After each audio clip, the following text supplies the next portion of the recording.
अस्सलाम वालेकुम दोस्तों, मैं हूं Rizwan. Welcome to the coach R. दोस्तों, आज हमारी डॉक्यूमेंट्री वीडियो एडिटिंग की क्लास नंबर 5 है और आज की इस क्लास में हम देखेंगे कि हम जो की फ्रेम हमने पिछली क्लास में जो हमारी एडिटिंग की 4th क्लास थी उसमें जो हमने की फ्रेम्स लगाए थे उनको हम स्मूथ कैसे करते हैं, और आज की क्लास में हम स्पीड ग्राफ को एक्चुअली थोड़ा डिटेल से देखेंगे कि स्पीड ग्राफ की मदद से हम कैसे अपनी एनिमेशन को स्मूथ कर सकते हैं जो दिखने में आपको रियलिस्टिक और अच्छी लगे। तो आज बिना ज़्यादा टाइम वेस्ट किए हम चलते हैं अपनी स्क्रीन पर और आज की क्लास को स्टार्ट करते हैं।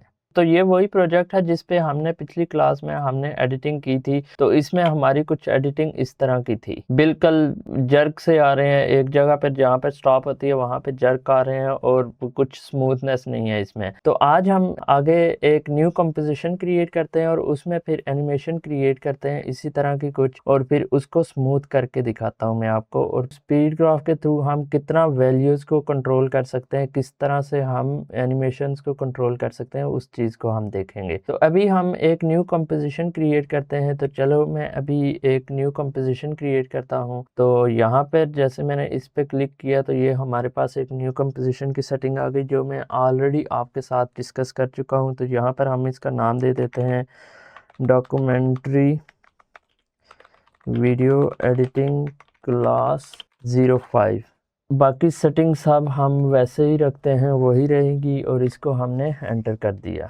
ठीक है, ये हमारी कंपोजिशन क्रिएट हो गई। अब यहाँ पर हमने क्या लेना है, एक बैकग्राउंड लेनी है जो कि सॉलिड लेयर एक लेंगे जिससे हमारी बैकग्राउंड आएगी। तो हम इसका नाम देंगे बैकग्राउंड। तो इसको हम इसी तरह से यहाँ पर ले आएंगे। अब यहाँ पर हम एक शेप लेयर ले लेते हैं। तो हम यहाँ पर एक एग्जैक्टली यहाँ पर एक पॉलीगॉन ले लेते हैं।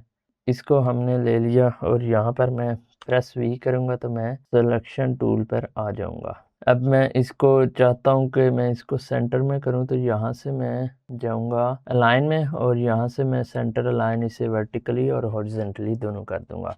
अब यहाँ पर मैं चाहता हूँ पहले मैं नेमिंग दे देता हूँ। इसका नेम हमने लिया है पॉलीगॉन। तो ये हमने एक पॉलीगॉन ले लिया। अब मैं चाहता हूँ इस पे कुछ एनिमेशन करूँ, तो मैं लेट्स सपोज मैं स्केल पे करता हूँ। तो एस प्रेस किया मैंने। बाय द वे यहाँ पर ये शॉर्टकट ज़रा आ रहे हैं, तो ये मैंने आपके लिए एक और आसानी की है कि अब मैं जो भी की प्रेस करूंगा वो आपको पता चल जाएगा। अगर जल्दी में मैं कुछ बोला नहीं, लाइक अभी कुछ भी मैंने प्रेस किया है तो वो मैं बोल नहीं सका, तो वो आप मेक श्योर करें कि आपको अगर समझ नहीं आई तो ये सबसे नीचे जो राइट पे आपको कीवर्ड्स मिलेंगे, तो आप पॉज करके वो देख सकते हैं। तो ये मैंने आपके लिए एक और आसानी कर ली है कि अब आप मतलब मेरे बोलने तक ही नहीं होंगे अगर आप मैंने कुछ नहीं बोला, क्योंकि ऑलरेडी मैं बोल चुका हूँ। और मोस्टली लोग ऐसे होते हैं कि उन्होंने वो पिछली वीडियोस नहीं देखी होती। तो मैंने इसलिए सोचा कि इस तरह का एक टूल भी होना चाहिए जिससे आपके स्क्रीन पर ही वो सब कुछ है, जो जो मैं माउस से क्लिक करूँगा या फिर मैं कीबोर्ड से जो जो कुछ करूँगा तो वो सब आपके सामने भी हो।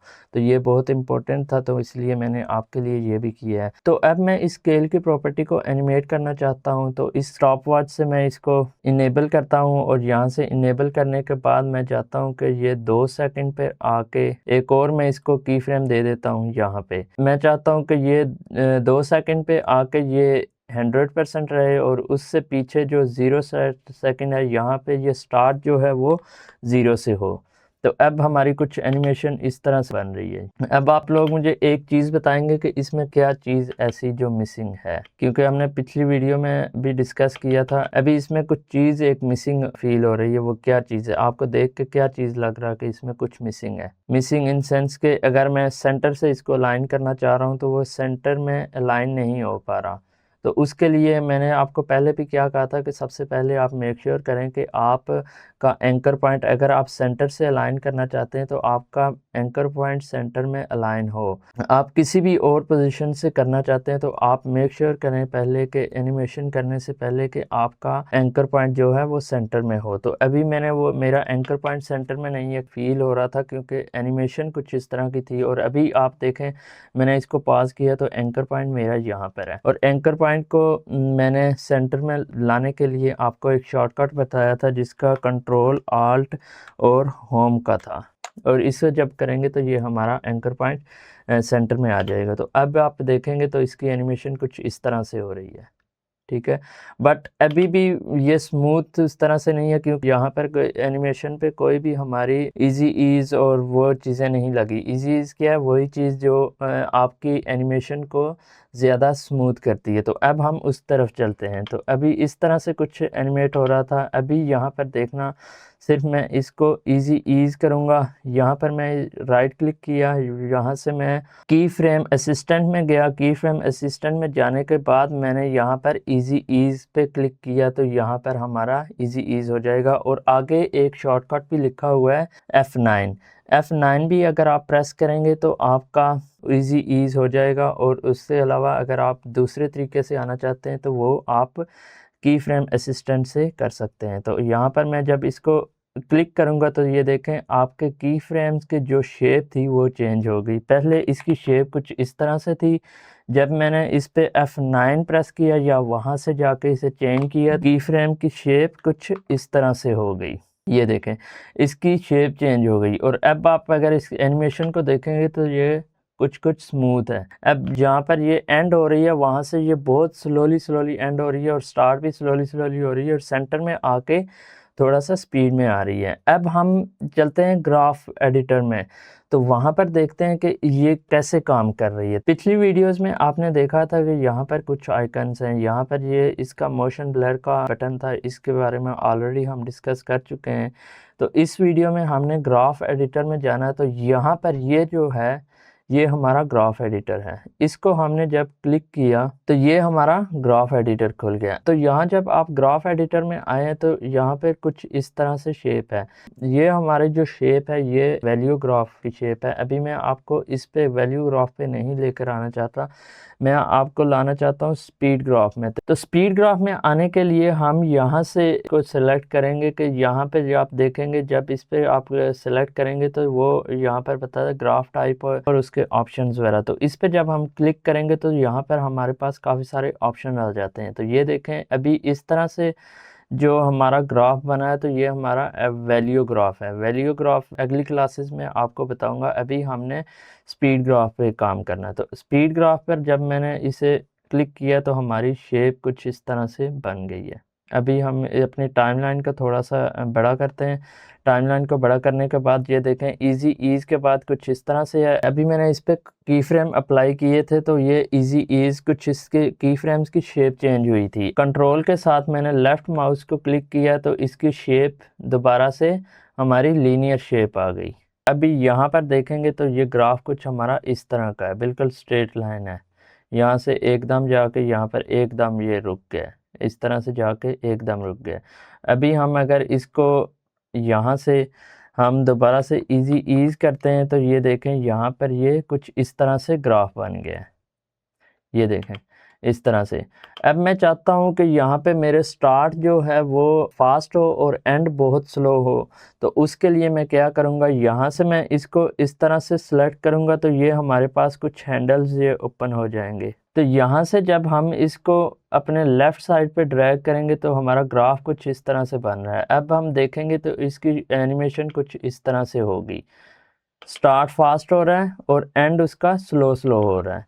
अभी मैं चाहता हूँ इसका स्टार्ट और तेज़ हो और फास्ट हो, तो उसके लिए फिर मुझे यहाँ से इसको और लेफ़्ट साइड पे लेके जाना होगा। स्टार्ट की जो मेरी एनिमेशन की फ्रेम था उसको मुझे और एंड पे लेके जाना होगा। तो अब हम इसको देखेंगे तो अब हमारी एनिमेशन कुछ इस तरह से बनी है। बट अगर मैं चाहता हूँ कि मेरा स्टार्ट जो है वो स्लो हो और एंड फास्ट हो, तो उसके लिए हम क्या करेंगे, उसके लिए भी हम ग्राफ के साथ ही खेलेंगे। और उसके लिए हम यहाँ से मैं इसको इस साइड पे लेकर जाता हूँ, ये फुल एक्सटेंड हो गया, और यहाँ से मैं इसको पकड़ के इस तरह कर देता हूँ तो ये आहिस्ता आहिस्ता से ये चेंज होगा। अब देखें तो हमारी एनिमेशन कुछ इस तरह से हो रही है। इसी तरह से अगर हम सपोज यहाँ पर दोबारा से इस अपनी टाइमलाइन पे जाते हैं और यहाँ पर मैं चाहता हूँ कि इसकी पोजीशन भी कुछ चेंज हो, तो पोजीशन यहाँ से जब ये यहाँ पर आया, मैं यहाँ पर की फ्रेम वाला भी इनेबल कर देता हूँ। और यहाँ पर मैं आकर जब यहाँ आया तो यहाँ पर मैं चाहता हूँ कि यहाँ से इसकी पोजीशन भी थोड़ी सी चेंज हो। तो पोजीशन को चेंज करने के लिए मैं यहाँ से लेट्स सपोज 2 सेकंड पे गया, तो मैं चाहता हूँ कि 2 सेकंड पे ये यहाँ से लेफ़्ट साइड को मूव कर जाए। तो अभी हम देखेंगे हमारी एनिमेशन कुछ इस तरह से है, ये देखें। तो अब यहाँ पर हम इसको इजी ईज कर देंगे, F9 से इसे हम इजी ईज कर देंगे। किसी के लैपटॉप में ये सिर्फ F9 से होगा और किसी के लैपटॉप पे ये फंक्शन F9 से होगा। अब इसको हमने इजी ईज कर दिया। अब हम ग्राफ एडिटर में जाते हैं। तो ग्राफ एडिटर में अब आप देखेंगे ये हमारा पोजीशन का है और ये हमारा स्केल का है। पोजीशन का ग्राफ कुछ हमारा इस तरह से है, हमने इसे सिर्फ इजी ईज किया है। तो अब मैं चाहता हूँ कि इसका उल्टा हम इसको करते हैं। अब स्केल का हमारा स्लो हुआ था स्टार्ट, इसका हम चाहते हैं कि स्टार्ट जो है वो फास्ट हो। यहाँ पे इस तरह से ड्रैग करेंगे जब तो हमारे पास ये हैंडल्स ओपन हो जाएंगे। तो इन हैंडल्स को हम इधर ड्रैग करेंगे लेफ़्ट साइड पे और इसको भी हम लेफ़्ट साइड पे इतना ले जाते हैं। तो अब हम देखते हैं कि हमारी एनिमेशन किस तरह से हुई है। ये देखें अब कितना कंट्रोल हो रहा है। यहाँ पर आपने जितना भी आपको एनिमेशन में कंट्रोल चाहिए तो वो आप इस तरह से स्पीड ग्राफ से आप कंट्रोल करेंगे। तो यहाँ पर आप जितने भी एनिमेशंस वगैरह को करेंगे उनको स्मूथ करने के लिए आपको ग्राफ एडिटर के साथ खेलना पड़ेगा।